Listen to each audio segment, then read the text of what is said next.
성탄절 후 첫 번째 주일 2012년 마지막 주일 오전 예배 이 시간에 우리에게 주신 하나님 말씀은 사무엘상 2장 18절에서 21절까지 말씀입니다. 아멘. 아침 안개가 짙게 껴서 앞이 안 보일 때와 같은 그런 상황 속에서도 주님께 감사하자고 할렐루야 찬양대에서 찬양 올려드렸습니다. 찬양의 가사처럼 우리 또한 그렇게 어렵고 힘든 일이 있을 때에도 늘 주님을 의지하면서 평안을 누릴 수 있는 우리 모두가 될 수 있기를 주님의 이름으로 축원합니다. 2012년 마지막 주일 오전 예배입니다. 우스갯소리로 한번 시작을 해볼까 합니다. 웃을 준비들 해주세요. 네. 워낙 제가 이런 걸 잘 못해가지고 울면 안 되는 날이 있습니다. 어떤 날일까요? 성탄절 이런 거 아닙니다. 우스갯소리예요. 울면 안 되는 날이 있습니다. 어떤 날일까요? 모르시나요? 역시 제 기대를 저버리지 않으시는 여러분들 감사합니다. 중국집이 쉬는 날이 울면이 안 되는 날이에요. 이해가 되시면 웃으시고요. 이해가 안 되시면 나중에 댁에 가셔서 무슨 말인지 생각하다 보면은 형광등이 깜빡 켜지듯이 그렇게 깨닫게 되는 날이 올 겁니다. 울면 안 되는 날은요, 중국집이 쉬는 날이 울면이 안 돼요. 중국집 쉬는 날은 짜장면도 안 되고요, 짬뽕도 같이 안 돼요. 울면만 안 되는 게 아니고. 2012년 마지막 주일을 맞아서 우리들은 가는 해를 두려워하거나 안타까워할 일이 아니라 떠나가는 버스를 보면서 울면 안 되는 것처럼 가는 해를 보면서 우리들이 울 것이 아니라 도리어 하나님의 영광이 밝히 드러나게 될 그날이 더욱더 가까이 다가오고 있다라고 하는 그런 기대감으로 충만한 그런 믿음의 사람들이 될 수 있기를 주님의 이름으로 축원합니다. 대통령에 당선이 되었습니다. 그래서 당선된 것으로 끝났나요? 아니죠. 당선되면 그때부터는 정말로 바빠집니다. 여기저기에서 이 일에 적합한 사람, 저 일을 잘할 만한 사람, 그 일에 전문적인 능력을 가지고 있는 사람. 오늘 새벽에도 잠언서 22장에서도 그런 걸 봤습니다만은 내가 어느 한 분야에 능통하고 정통한 그런 실력을 갖추게 되면요, 왕의 친구가 된다고 잠언 22장에서 말씀하고 계시더라고요. 왕의 친구가 왜 왕의 친구예요? 왕이 귀히 여겨서 가까이에 두니까, 그러니까 그게 왕의 친구가 되는 것이죠. 이렇게 대통령에 당선되면 여러 사람들을 불러 모아서 나랑 같이 일 좀 합시다. 이렇게 한단 말이에요. 그런데 그 일을 할 때에 잘하면 대통령도 존경받는 대통령이 될 것이고, 또 그를 협력했던, 오늘 설교 제목이 협력자인데요. 대통령을 협력해서 함께 일을 했던 그 사람들에게도 큰 영화가 되어질 것이지만, 그렇죠? 그런데 만약에 이 협력하는 사람들이, 도와주는 사람들이 제대로 보필을 못하게 되면 이게 서로 간에 어려워지고 서로 간에 힘들어진다라고 하는 것이죠. 해서 마찬가지로 예수님께서도 성탄절의 의미는요, 이 땅에 왕으로 오신 예수님을 우리가 기념하는 것이 성탄절이거든요. 그저 하루 그냥 흥청망청 놀면서 재밌게 지내고 이것으로서 성탄절이 아니고요.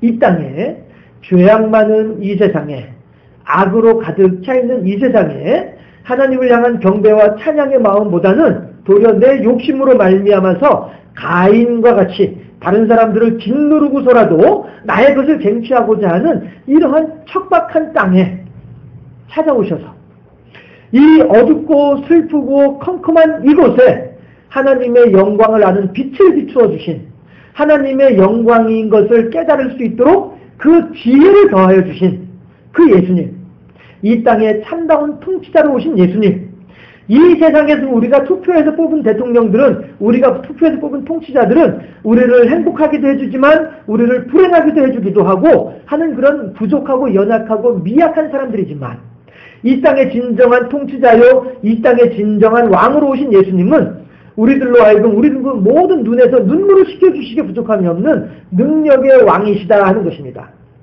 우리들은 그래서 오늘 성탄절 후 첫 번째 주일, 그 주일을 우리가 맞이하고 있는 중인데요. 아울러서 2012년을 마감하는 주일을 맞이하고 있는 중인데요. 이 시대에, 이 시간 속에, 이 역사 가운데에 진정한 통치자요, 진정한 왕으로 오신 예수님께서도 마찬가지로 협력자들을 부르고 계신다라고 하는 거죠. 마치 대통령이 자기의 일을 잘 하기 위해서 누군가의 도움이 절실하게 필요한 것처럼 예수님께서도 우리들로 하여금 예수님의 협력자로 나를 좀 도와다오 라고 하면서 부르고 계신다는 거예요. 그러나 대통령이 그 분야에 정통한 사람을 부르는 것과 예수님께서 우리들을 부르시는 데에는 근본적인 차이점이 있습니다. 뭐냐 하면 대통령은 나 혼자 다 할 수 없으니까 부르는 거예요. 그렇잖아요? 홍길동이나 된다면야 뭐 머리카락 뽑아가지고 후 불면은 똑같은 홍길동이가 뭐 10명이고 20명이고 만들어지니까 너는 저기 가고 넌 저기 가고 해가지고 홍길동이 혼자서 다 할 수 있을런지 몰라도 대통령은 혼자서 그 모든 일들을 다 못한단 말이에요. 그러니까 사람들을 불러가지고 나 대신에 그 일을 좀 대신 좀 처리해 주세요 하는 의미에서 협력자들을 부르는 거지만 예수님은 과연 당신이 능력이 부족해서 우리들을 협력자로 부르시느냐? 과연 당신이 할 수 없는 부분들이 있어서 아니면 우리들에게 거기에 어떤 탁월한 능력이 있어서 그래서 우리들을 부르시느냐? 아니라는 거죠. 그것이 아니고 도리어 대통령은 잘할 수도 있고 못할 수도 있는 그러한 미약한 존재이지만 우리 예수님은 언제나 잘하시는 분이죠. 그러니까 우리가 찬양 때 찬양한 것처럼 언제나 주님께 감사해 라고 고백하잖아요. 왜요? 언제나 우리들에게 좋으신 분이니까.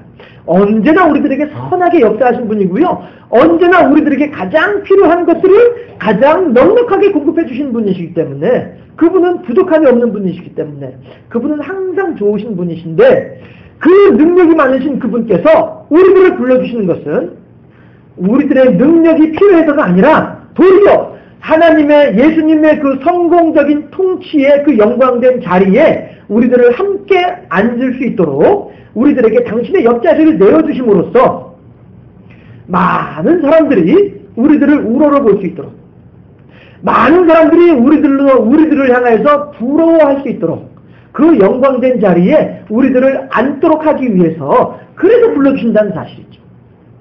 우리들은 어떤 능력이 있거나 우리들이 어떤 힘이 있어가지고 예수님께서 우리들을 부르신 것이 결코 아니고요.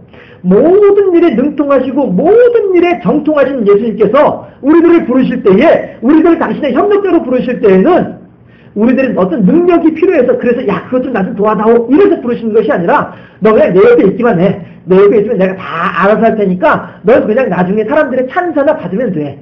이런 목적으로 우리들을 불러주신다 하는 사실. 이것이 대통령이 부르는 것과 주님께서 우리들을 부르시는 것에 대한 근본적인 차이가 있다는 것입니다.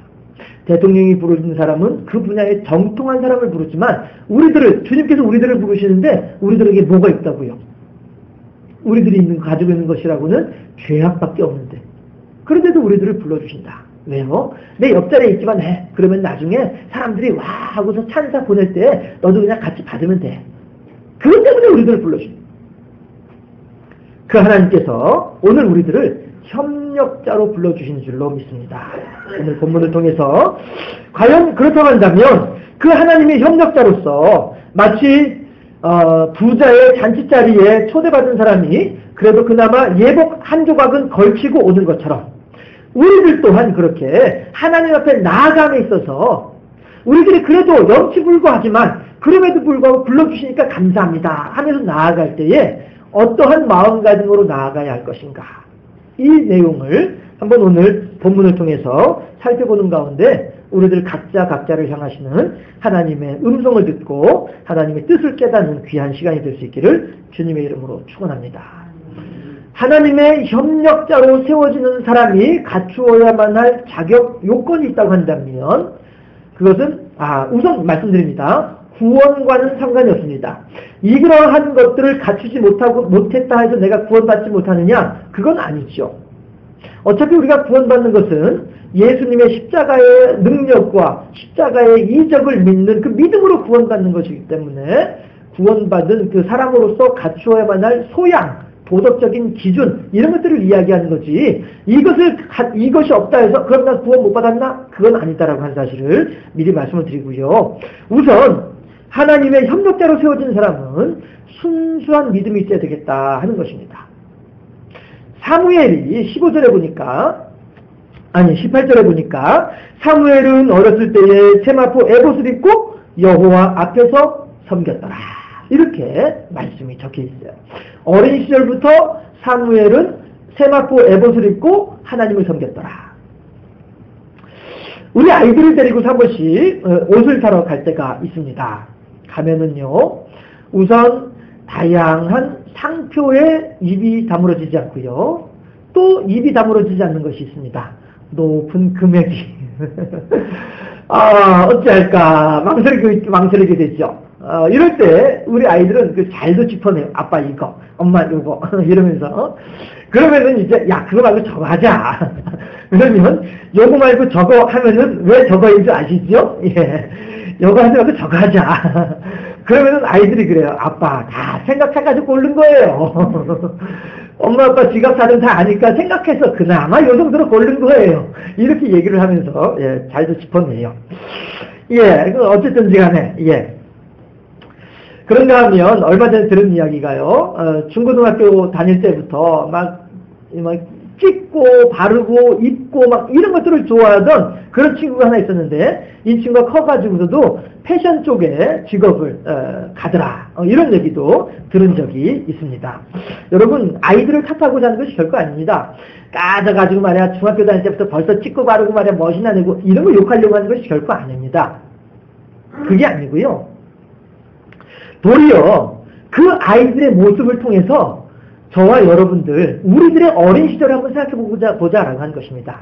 아마 여기 계신 어르신들이야 뭐 다들 착한 효자고 착한 효녀였겠지만 아마 이렇게 쓱 둘러보건대 몇몇 분들은 저를 포함해서 몇몇 분들은 그렇게 우리 아이들이 그렇게 부모의 마음을 이렇게 했던 것처럼 예, 저를 포함한 몇몇 분들은 그렇게 부모님의 마음을 썩 기쁘게 해드리지는 못했을 것 같은 그런 분들이 더러 계시는 것 같기도 한데, 예. 어쨌든 간에 우리 또한 그렇게 고집부리고 어리광 부리면서 기어이 내가 원하는 것을 부모님으로부터 쟁취해내는 그러한 우리들의 모습은 아니었던가 하는 것이죠. 그러나 오늘 본문의 사무엘은 전혀 그렇지 않다는 거예요. 아주 의젓하게 말이죠. 아주 올되게 그렇게 있더라. 이것도 하고 싶고 저것도 그리울 그러한 어린 나이임에도 불구하고 좌로나 우로나 흔들리지 아니하고 오직 한 분 하나님만 섬기는 일에 전념했더라 라고 이렇게 오늘 본문에서 18절에서 소개하고 있다고 하는 것입니다. 그 순수한 믿음, 그 진실한 믿음, 그 믿음을 우리가 갖추어야만 하겠다라고 하는 것입니다. 하나님의 협력자에게 필요한 가장 첫 번째 요건이라고 한다면 오늘 본문을 통해서요 바로 이 순수한 믿음이다라고 하는 사실입니다. 그렇다면 어떻게 해야 우리들이 이 어린 사무엘과 같은 순수한 신앙을 이룰 수 있을까요? 불가능하죠? 왜요? 우리들은 그 나이로 돌아갈 수가 없거든요. 우리들은 이미 너무나도 많은 세상의 때가 묻었습니다. 우리들은 이미 너무나도 많은 얕은 꾀를 가지고 있습니다. 하다 보니까 어린 사무엘과 같은 그런 순수함을 완전하게 이루어내기는 부족하고 어렵지요. 그러나 한 가지 이것은 있습니다. 뭐냐 하면요. 나는 믿음이 좋기 때문에 선악을 알게 한 나무 밑에 가도 난 절대 마귀의 미혹에 넘어가지 않을 것이야. 이런 자신감 가지고 계신 분들 계신가요? 에이, 아니되옵니다. 아니되옵니다. 나는 믿음이 좋기 때문에 노래방 가가지고 아무리 웃고 떠들어도 내 기본 밑에 있는 심령은 다치지 않아. 무모한 자신감이라니까요. 자만감이라니까요. 나는 믿음이 좋기 때문에 술자리에 가도 나는 절대 내 심령이 난 침해받지 않을 거야. 글쎄올시다. 무모한 자신감 아닌가 하는 거죠. 베드로서에 보니까 롯이 소돔과 고모라에 거주하면서 그 의로운 심령이 상하였더라라고 이야기합니다. 왜 그렇습니까? 소돔과 고모라라고 하는 동네가 어떤 동네예요? 온갖 음란과 온갖 폐악과 그쵸? 온갖 범죄가 난무하던 쾌락과 향락의 도시, 어두움의 도시가 겉으로는 휘황찬란한 등불이 밝고 있지만 그 심령은 다 음침하게 어두운 곳이 소돔과 고모라였거든요. 우리들은요, 결코 우리들은 마귀에 대해서, 우리들은 결코 죄에 대해서, 죄의 유혹에 대해서 우리들은 결코 이길 수 없는 존재들이 우리들이더라 라고 하는 것입니다. 선배 전도사님 중에, 그러니까 이제 목사님이 있죠. 신학교 선배님 중에 한 분이 어떤 사람이 있었느냐 하면, 청량리, 그런 여인들 많이 지내는 청량리에 들어가서 사역을 했던 적이 있었어요. 그 사람들 상대로 성경 공부하면서 사역을 했던 사람이 있어요. 그럼에도 불구하고 그 사람도 얼마 안 있어가지고 도로 나왔어요. 만약에 자기가 그곳에서 그 사람을 욕하려고 하는 것이 결코 아닙니다. 인간의 연약함을 얘기하는 겁니다. 날마다 그 현장을 바라보고 날마다 그 상황 속에 있다 보니까 힘들어지고 괴로워지는 거예요. 비참한 그들의 삶의 모습을 보면서 스스로가 괴로워서 견디지 못하는 거예요. 그래서 나왔어요. 인간은 그렇게 연약하다라고 하는 사실입니다. 우리들은 사무엘처럼 순수함으로 돌아갈 수는 없습니다. 그러나 우리들 스스로의 부족함을 알고 우리들 스스로의 나약함을 알고 우리들 스스로의 교만함을 알고 하나님 앞에서 겸손해지기 위해서 하나님 앞에서 진실해지기 위해서 하나님 앞에서 나약해지기 위해서 힘쓰고 애쓴다고 한다면 이미 그 자체로도 하나님께서는 기뻐 받으심직한 그러한 순수함의 경지에 이르지는 못할지언정 순수함을 이루어가는 과정은 되지 않겠느냐 하는 것입니다. 어린 사무엘은 어려서부터 세마포 옷을 입고 여호와만을 섬겼다라고 말하고 있습니다. 사랑하는 장산교회 모든 성도 여러분들이요, 순진한 신앙, 순종의 신앙, 겸손한 신앙, 나약함을 고백하는 신앙, 그 신앙을 간직함으로써 하나님의 협력자로 세워지는 우리 모두가 되어줄 수 있기를 주님의 이름으로 축원합니다. 두 번째로 하나님의 협력자로서 필요한 자격 요건이 있다고 한다면 그것은 섬기는 자세입니다. 엘가나와 한나는요, 자기 아들이지만 사무엘이 자기 아들이지만 하나님께 서원해서 낳은 아들이에요. 그러니까 이미 내 아들은 내 아들이 돼 하나님의 아들이에요.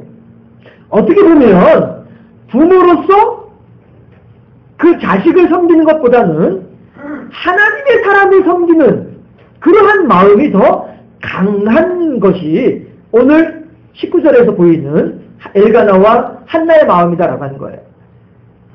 우리 아이가 이만큼이면 이제 몇 살입니까? 작년에 요만한 나이 등치였으니까 이제 1년이 지났으니까 이만큼 컸겠지. 거기에 맞추어서 해마다 회막에 올라가면서 거기에 맞추어서 옷을 새롭게 만들고 새롭게 만들었다. 왜요? 그만큼 사랑하는 것이고요. 만들어서 그 옷이 어떻게 그 옷이 맞아떨어져요? 그만큼 관심이 있기 때문이다라고 하는 것이죠. 지금 엘가나와 한나는요, 내 아들의 옷을 지어 입히는 것이 아니라 하나님의 사람의 옷을 지어 입히는 것이다라고 하는 거죠. 그리고 그 하나님의 사람의 옷을 지어 입힐 때에 그냥 무심히 만드는 것이 아니라 어떻게 하면 그에게 몸에 딱 맞는 옷을 만들 수 있을까? 그 마음, 그 사랑의 관심을 가지고 지금 사무엘을 섬기고 있더라라고 하는 것입니다. 섬긴다고 하니까 우스갯소리가 있습니다. 장로님이 돌아가셔가지고 어느 장로님이 돌아가셔가지고 천국에를 가셨어요. 가셨더니 먼저 가 계시는 집사님이 계시는데 이분이 탕수육을 잡수고 계시더래요. 그래가지고 장로님이 어떤 생각을 했냐면, 야, 저 집사님이 탕수육이면은 나는 장로니까 해물잡탕에 8보채 정도는 먹을 수 있겠거니, 이렇게 생각을 했어요. 그랬는데 정작 예수님께서 득하니 상을 가지고 나오시는데 보니까 짜장면 한 그릇이야, 달랑. 그래가지고 에게? 이러고서 뭐야 이거? 그러다가 아무래도 안 되겠어요. 예수님 잠깐만요. 왜? 아니 예수님 지금 저 집사님은 탕수육을 먹는데 저는 해물잡탕에 8보채를 기대했는데 왜 짜장면밖에 안 오니까? 야, 그냥 조용히 잠자고 먹어. 네 목사도 여기 와 있어. 이러는 거예요. 어? 잠깐만. 그러고 보니까 우리 목사님 먼저 가셨는데 예수님 우리 목사님 어디 가셨습니까? 짜장면 배달하러 갔다. 목사님은 짜장면 배달하러 갔대요. 집사님은 탕수육 드시고요. 장로님은 짜장면 드시고요. 목사님은 짜장면 배달하러 가셨대요. 그런데 한 가지 더 제가 이거 안 그래도 이제 제가 평상시에 우스갯소리 잘 모르다가 오늘 새벽에 참 찾다 보니까 또 한 가지가 있어가지고 그것도 한번 제가 소개를 할까 싶어요. 목사님, 장로님, 집사님 세 분이 나란히 교통사고 때문에 한 차에 계시다가 교통사고로 한꺼번에 가셨어요. 가셨는데 예수님께서 집사님이나 장로님은 막 벌떡 일어나가지고 어이구 어서 와라. 세상에서 나 때문에 믿음의 선한 싸움하느라고 고생했다. 어서 와라. 환영해 주시는 거예요. 그런데 목사님이 떡하니 들어가니까 예수님께서 자리에서 안 일어나시고 그래 왔냐? 그래 잘했다. 수고했다. 이러고만 있는 거예요. 그 목사님이 은근히 부하가 올랐어요. 아니 예수님 대체 저 장로님하고 집사님은 막 일어나서 벌떡 일어나서 막 이렇게 맞아주시고 하시더니 자 제가 지금 뭐 합니까? 섬김에 대해서 지금 여러분들한테 지금 하고 있는 거예요. 섬김의 자세에 대해서. 그래서 목사님이 예수님한테 막 불평을 하는 거예요. 아니 왜 저는 그렇게 자리에 앉아가지고 말이야 그렇게 거들먹거리면서 그렇게 저를 이렇게 홀대하고 받게 하시니까? 이러니까 예수님이 뭐라는 줄 알아요? 야 너 내가 자리에서 일어나면 그 자리에 네가 차지하려고 그러지. 이해가 되세요? 기도 많이 해주세요. 제가 그런 못된 인간 되지 않도록 해달라고. 예. 예수님께서 말씀하십니다. 마가복음 10장 45절에서 인자가 온 것은 섬김을 받으려 함이 아니라 도리어 섬기려 하고 자기 목숨을 많은 사람의 대속물로 주려 함이니라. 예수님께서 말씀하고 계십니다. 사무엘로 말하자면 이미 말씀드린 대로 이미 하나님께 바친 아들이기 때문에 엘가나와 한나가 그를 위해서 겉옷을 지어 입혔다라고 하는 말은 내 아들에게 지어 입혔다라고도 할 수 있지만 그보다는 더 본질적으로는 하나님의 사람에게 그렇게 적극정성으로 섬겼더라라고 하는 것을 이야기하는 것입니다. 그런데 어떠한 섬김이에요? 사랑과 정성과 관심의 섬김이더라라고 하는 것입니다. 아이가 작년에는 덩치가 이만했으니까 올해는 한 이만큼 되겠지 이것이지. 예수님께서 십자가에 달려 돌아가시면서 하신 말씀입니다. 주여 저들의 죄를 저들에게 돌리지 마시옵소서. 저들이 하는 일이 무슨 일인지 알지 못하는 일이다. 스데반 집사님이 순교당하면서 마지막으로 했던 기도의 내용이 뭡니까? 아버지여 저들의 죄를 용서해 주시옵소서. 저들은 지금 저들이 무슨 일을 하는지 알지 못하고 있나이다. 여러분 이것만한 섬김이 어디에 있겠습니까? 이것만한 섬김의 자세가 어디에 있겠느냐라고 하는 것입니다. 엘가나와 한나가 사무엘을 지극한 사랑과 관심으로 섬기는 것처럼 섬김의 본을 보여주신 주님께서 오늘 우리들에게 말씀하시기를 한 사람의 충성된 종이 필요하다라고 말씀하고 계신 것이 한 사람의 헌신된 종이 필요하다. 한 사람의 섬기는 일을 열심히 한 종이 필요하다라고 하나님께서는 말씀하고 계신다는 것입니다. 주님을 향한 사랑으로 겸손함으로 또한 여러 지체들을 향한 사랑으로 그렇게 하나님을 섬기듯이 그렇게 우리들의 이웃들을 섬길 수 있고 우리들의 연약한 지체들을 섬길 수 있는 섬김의 도를 실천할 수 있는 그런 사람이 필요하다라고 그런 협력자가 필요하다고 주님께서는 오늘날 우리들을 향하여서 외치고 계신다고 하는 것입니다. 주여 내가 여기 있사오니 나를 보내시옵소서. 저 집사님을 향하여서 나를 보내주시고 저 권사님을 향하여서 나의 예수의 능력을 더하사 그의 어둠을 내가 떨쳐낼 수 있도록 주님께 기도함으로써 주님의 능력이 발휘될 수 있도록 아버지여 나를 보내주시옵소서. 우리들의 연약한 지체들을 위해서 우리 이웃들의 가운데 아직까지도 미만 가운데 빠져있는 그들을 향하여서 그들을 향해 찾아가서 사랑으로 관심으로 섬길 수 있는 그 섬김의 협력자가 필요하다라고 오늘 주님께서는 우리들에게 말씀하고 계신다는 것입니다. 이사야 선지자처럼 하나님께 두 손을 번쩍 들어서 주여 내가 여기 있사오니 나를 보내시옵소서. 하나님 앞에 나아갈 수 있는 모든 헌신된 하나님의 협력자가 될 수 있기를 주님의 이름으로 축원합니다. 우리들이 하나님의 협력자로서 갖추어야만 할 세 번째 조건이 있습니다. 그것은 담대한 믿음으로 선포할 수 있는 능력이다라고 하는 것입니다. 고린도전서 4장에서 보면 사도 바울이 뭐라고 얘기를 하냐면 하나님의 나라는 말에 있지 아니하고 능력에 있다 이렇게 말씀을 하세요. 하나님의 나라는 그저 입으로만 이렇게 하는 데서 끝나는 것이 아니라 능력에 있다. 뭐예요? 움직이는 것이죠. 손을 쓰는 것이고 발을 쓰는 것이고 내 몸을 쓰는 이것에 여기에 하나님의 나라가 있다라고 말하고 있습니다. 과연 능력이라고 하는 것이 무엇이겠습니까? 눈을 감고 기도하기만 하면 무엇인가 번쩍번쩍 보이는 것, 이건 물론 능력입니다. 아픈 사람이 있어서 그의 몸에 손을 대고서 기도하기만 하면 그 모든 병들이 낫게 되는 것, 이것 또한 분명한 능력입니다. 기도만 했다면 샬라샬라샬라 까까까까까 하면서 방언이 나오는 것, 이 또한 능력이고요. 집사님, 내가 이번에 꿈을 꿨는데 집사님 아무래도 이것이 이 내용인 것 같아 라고 얘기해 주는 것, 이것 또한 분명한 능력입니다. 하지만 그러한 것보다 능력에 대한 보다 더 본질적인 점을 이야기하자면 그것은 너와 나 사이의 평강입니다. 이것이 진정한 의미의 고린도서에서 사도 바울이 말하는 진정한 의미의 능력이다 하는 것입니다. 엘리의 축복 기도를 통해서 엘가나와 한나에게 5남매가 더 생겼어요. 그렇죠? 엘리의 축복 기도를 통해서 엘가나와 한나 사이에 그동안에 그렇게 기도를 하고 그렇게 애를 써도 애가 안 생기더니 사무엘을 하나님께 바치고 나니까, 그리고서 엘리가 축복 기도를 해주니까 5남매가 더 생겼어요. 그런데 그랬을 때에 그 부부는, 엘가나와 한나 그 부부는 그 5남매를 바라보면서 얼마나 기쁨이 넘쳐났을까 하는 것이죠. 이게 바로 능력이다라고 하는 것입니다.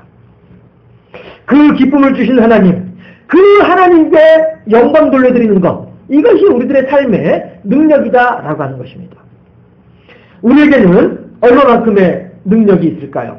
과연 나는 내 주변에 있는 사람들을 향해서 얼마만큼의 이 평강의 능력을 행사하고 있을까라고 하는 것입니다. 과연 나는 그들과 더불어서 어떠한 관계를 형성하고 있느냐라고 하는 것이죠. 한번 좀 보여주실까요? 성 프란치스코의 주여 나를 평화의 도구로 써주소서라고 하는 시구가 있죠. 우리가 참 자주 읽기도 했던 그러한 시구인데요. 한번 제가 낭송을 해보도록 하겠습니다. 주여 나를 평화의 도구로 써주소서. 미움이 있는 곳에 사랑을, 상처가 있는 곳에 용서를, 분열이 있는 곳에 일치를, 의혹이 있는 곳에 믿음을 심게 하소서. 주여 나를 평화의 도구로 써주소서. 오류가 있는 곳에 진리를, 절망이 있는 곳에 희망을, 어둠이 있는 곳에 광명을, 슬픔이 있는 곳에 기쁨을 심게 하소서. 위로받기보다는 위로하며, 이해받기보다는 이해하며, 사랑받기보다는 사랑하며, 자기를 온전히 줌으로써 영생을 얻기 때문이니 주여 나를 평화의 도구로 써주소서. 이것이 성 프란치스코라고 하는 사람이 하나님을 향하여서 간절하게 기도했던 기도의 내용이었습니다. 미움 있는 곳에 사랑을 선포하기를 그는 원했습니다. 사랑을 실천하는 능력을 갖춘 그러한 사람을 하나님께서는 우리들에게 찾고 계시고 원하고 계신다는 것입니다. 어두운 곳에 하나님의 영광의 빛을 선포하고 그곳에 하나님의 공의와 정의가 흐르도록 그들의 삶의 모습들을 정리해 줄 수 있는 이러한 능력을 갖춘 사람들을 하나님께서는 찾고 계신다 하는 겁니다. 위로받기보다는 위로하기를 힘쓰고 이해받기보다는 이해해 주려고 노력하는 사람을 주님께서는 찾으신다 하는 것입니다. 이왕에 2012년은 이제 다 지나갔습니다. 후회하고 안타까워한들 어떠한 소용이 있겠는가 하는 것입니다. 송년회니 망년회니 하는 명분으로 흥청망청하는 그러한 어리석음에서 벗어나서 하나님의 부르심에 선이 응답하여서 하나님의 협력자로 세워지는 하나님의 영광의 분깃을 함께 나눌 수 있는 그러한 희망찬 복된 2013년도를 설계할 수 있는 우리 모두가 될 수 있기를 바랍니다.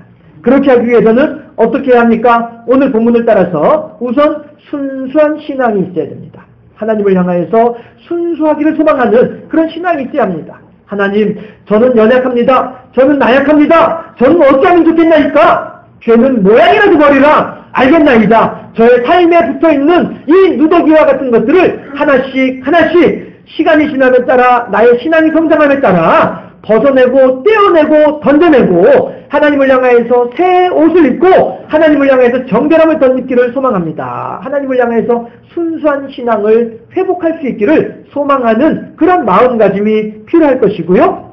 또한 옆에 있는 사람들을 향하여서 겸손함으로 섬길 수 있는 그러한 진실함이 우리들에게 있어야만 할 것입니다.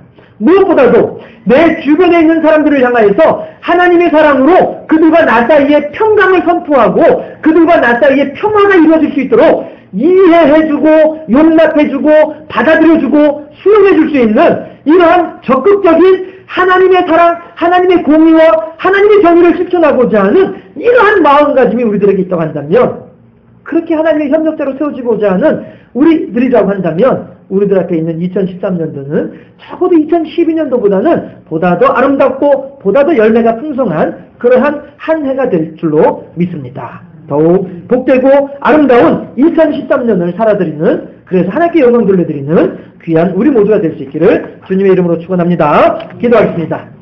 할렐루야. 좋으신 아버지 하나님,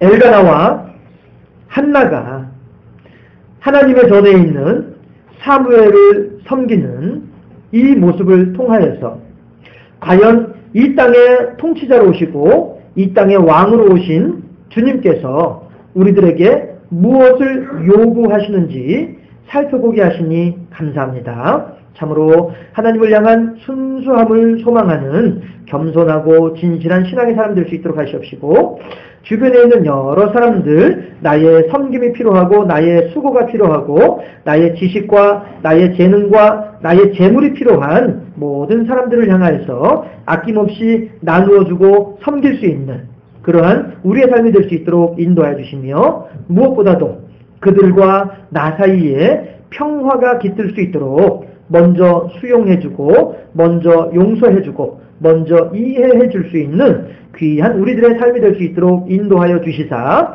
기왕에 2012년도는 다 지나갔사오매 이제 2013년도에는 그렇게 하나님의 귀하고 능력 있는 협력자로 세워짐으로써 하나님의 통치를 대행해드리며 하나님을 기쁘시게 하며 하나님의 영광의 분깃을 나누어 갖는 복된 우리의 삶이 될 수 있도록 인도하여 주시옵소서. 감사하고 예수 그리스도 이름으로 기도하옵나이다. 아멘.